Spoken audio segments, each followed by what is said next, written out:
And recording. Okay, सो हमने ये सारे इंस्ट्रूमेंट्स वगैरह डिस्कस किए थे। जस्ट एक बार इनको टच करते हैं जरा। मैं आपको ये, क्योंकि मैंने आपसे कहा था कि मैं जरा इनको आपको डिटेल में एक बार समझा दूंगा, सो दैट एटलीस्ट जब हम बार बार इनको डिस्कस करें तो आपको पता हो कि कौन से इंस्ट्रूमेंट की बात हो रही है, ठीक है, और वो क्या होता, क्या उसमें क्या होता है। फॉर एग्जाम्पल ऐसे रीपरचेज एग्रीमेंट, अब आपको पता ही नहीं कि उसके अंदर क्या है, ठीक है। तो मैं आपको एक लेमैन टर्म्स में आसान तरीके से ये समझा दूं। मैंने ऐसे टर्मिनोलॉजी तो बता दी थी, जरा एक सिंपलीफाइड फॉर्म के अंदर ये आपको मैं एक्सप्लेन कर देता हूँ कि ये डिफरेंट इंस्ट्रूमेंट्स क्या है। और ये मैं अब एक्चुअली सीक्वेंस में नहीं जा रहा, ये मैंने इसलिए ओपन किया ताकि आपके सामने कुछ कंटेंट रहे। मैं एक अपनी ही सीक्वेंस फॉलो करूंगा कि एक के साथ दूसरे को रिलेट करते हुए जो मेरी एक सीक्वेंस मेरे माइंड में बन रही है।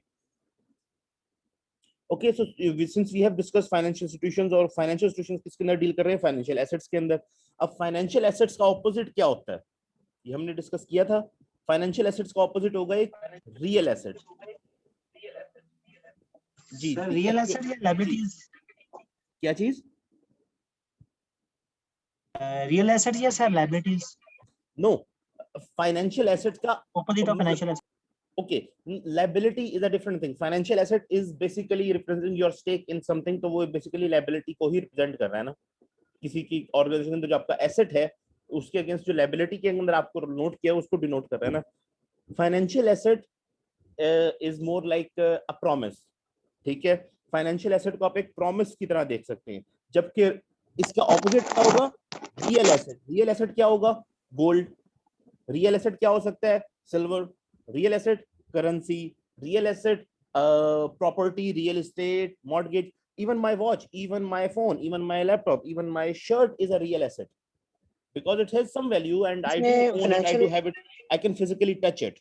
जी, सर फाइनेंशियल एसेट को हम ये कह सकते हैं इंटेंजिबल एसेट्स, जैसे रिसीवेबल्स हैं कंपनी के, yes। एडवांसेस हैं जो उन्होंने लोन दिया हुआ, लैंडिंग की हुई अगर है। आपको मैं फाइनेंशियल एसेट को एक ब्रॉड डेफिनेशन के अंदर ले आऊं तो आप फाइनेंशियल एसेट को ऐसे कह सकते हैं, इट्स अ प्रॉमिस। जितने फाइनेंशियल एसेट्स हैं वो बेसिकली प्रोमिसेस हैं कि आपको ये आपका क्लेम है, ये पैसे आपके हैं, ये आपको मिलेंगे, इसके ऊपर इतना आपको रिटर्न मिलेगा। यहाँ हम, मैं आपको पहले डिस्कस कर चुका हूँ कि प्रॉफिट का वर्ड यूज नहीं करते, हम रिटर्न यूज करते हैं, बिकॉज फाइनेंशियल एसेट्स के ऊपर रिटर्न होता है।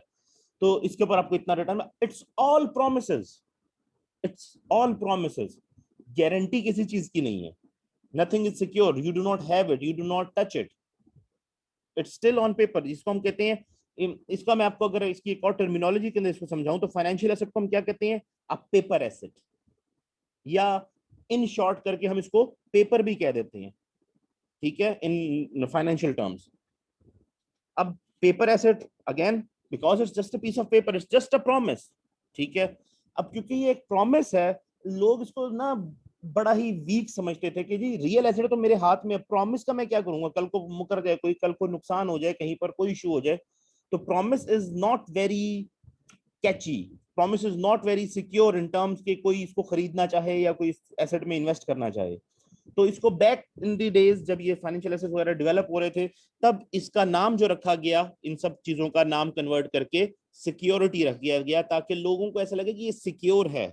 It's not just a promise, वो बस अगेन उसको सिक्योर दिखाने के लिए कि it's secure just to make it look good, तो हम इसको सिक्योरिटीज कहते हैं अक्सर, अगर आप पढ़ेंगे कभी भी तो that is why we call it a security. Okay, जब इसमें डिफरेंट टाइप्स ऑफ एसेट्स आते हैं based on different issuers, government issuers भी होते हैं, प्राइवेट भी होते हैं, तो हम तकरीबन सबको ही टच करेंगे। सबसे कॉमन, सबसे इजी, सबसे ज्यादा रिकॉग्नाइजेबल जो आपके पास इस वक्त भी होगा, करेंसीज। हर गवर्नमेंट अपनी करेंसी लॉन्च करती है, and it is again an asset. आपका क्लेम, आपका अगर करेंसी नोट आप देखें तो उसके ऊपर लिखा होता है कि जी आपका स्टेट बैंक इसकी जमानत देता है कि आपका इसके अगेंस्ट गोल्ड हमारे पास, या जो भी बैकिंग उन्होंने रखी है डॉलर की रखी हुई है, हमारे पास है रिजर्व में, you can even come and claim it. So basically it's a guarantee, it's again a sort of a financial instrument. लेकिन again करेंसी को हम ऑलमोस्ट रियल एसेट की टर्म्स के अंदर ही लेते हैं, ठीक है। तो एक हो गया currency. Now comes the unfamiliar ones. तो यहाँ जैसे ट्रेजरी बिल है आपके सामने, अब what is a treasury bill? Treasury bill again US government भी इशू करती है, हर गवर्नमेंट इशू करती है, उनकी ट्रेजरी इशू करती है।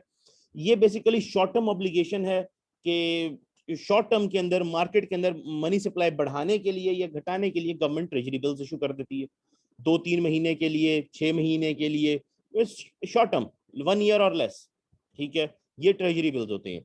अब यही गवर्नमेंट जो है ये लॉन्ग टर्म एसेट्स भी लॉन्च करती है, जिन्हें हम कहते हैं ट्रेजरी नोट्स। ठीक है, अब ट्रेजरी नोट क्या होता है? ट्रेजरी नोट या ट्रेजरी बॉन्ड, जैसे यहाँ पर नीचे कैपिटल मार्केट में दिया गया, क्योंकि ये कैपिटल मार्केट का इंस्ट्रूमेंट है। Any security that is life of, जो गवर्नमेंट इशूड है, बॉन्ड है बेसिकली, या नोट है बेसिकली, जो कि has a life of more than 1 year. It could go from 1 to 10 years। ठीक है, ये 1 से 10 ईयर तक का स्पैन हो सकता है इसका। So this has a long life.